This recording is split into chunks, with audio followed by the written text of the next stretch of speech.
by Hannah Torregoza. Former President Benigno Noynoy Aquino III on Monday appeared at the Senate and defended his administration's decision to approve the procurement of $35 billion worth of anti-dengue vaccines. Aquino said that as far as he is concerned, no one opposed the government's dengue immunization program to his face before, during and after the government approved the purchase of Denvaxia. Former President Benigno Aquino III testifies during the Senate Blue Ribbon Committee's probe on the government's $35 billion purchase of Denvaxia vaccines. Ali Vicoy/Manila Bulletin. There was also no malice on the part of the government when they decided to launch the immunization program in the National Capital Region, Calabarzon and Central Luzon, which Sen. Richard Gordon mentioned as the three regions with the highest voting population. Gordon earlier intimated that the implementation of the Denvaxia vaccines to more than 800,000 school children in those regions was politically motivated since it was done at the height of the May 2016 elections. Dian ko lang po, bago nagdesisyon ang gobyerno sa Denvaxia, abang nagdedesisyon, pagkatapos magdesisyon at hanggang sa ngayon, walang nagparating sa akin ng pagtutal sa bakuna.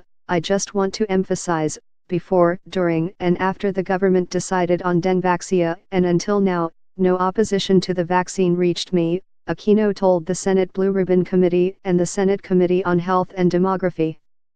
Kaya natin inilunsad ito sa NCR, National Capital Region, Calabarzon at Central Luzon, dahil ayon sa datos ng DO, Department of Health, ITOPO ang tatlong pinyaka apektadong mga rehiyon ng 2015 kana ng dengue. That's why we launched this in the NCR, Calabarzon and Central Luzon regions because, based on data from the DO, these are the three regions most affected by dengue in 2015, the former chief executive said. Also present in the hearing were former Executive Secretary Paquito Ochoa, Jr. and former Budget Secretary Florencio Butch Abbott.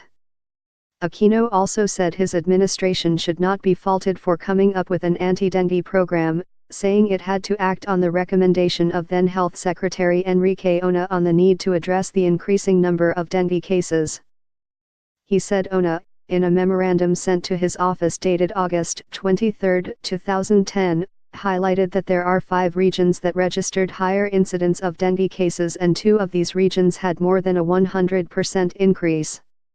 Region 8, for one, he said, recorded a 1,409.5% increase and health experts cannot even explain why there was a surge in dengue cases in the area when it was not even as congested as Metro Manila or Metro Cebu.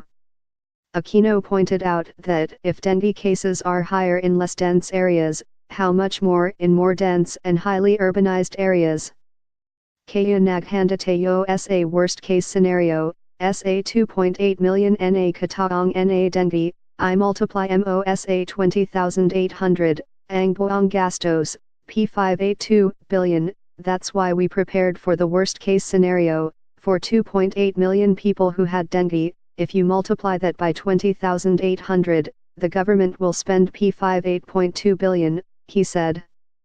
The government's response to address dengue, he said, included indiscriminate fogging, dose activation of dengue express lanes in government hospitals, Department of Science and Technologies, dust, installation of insecticide-treated screens and mosquito ovicidal/larvic idol, OL, traps.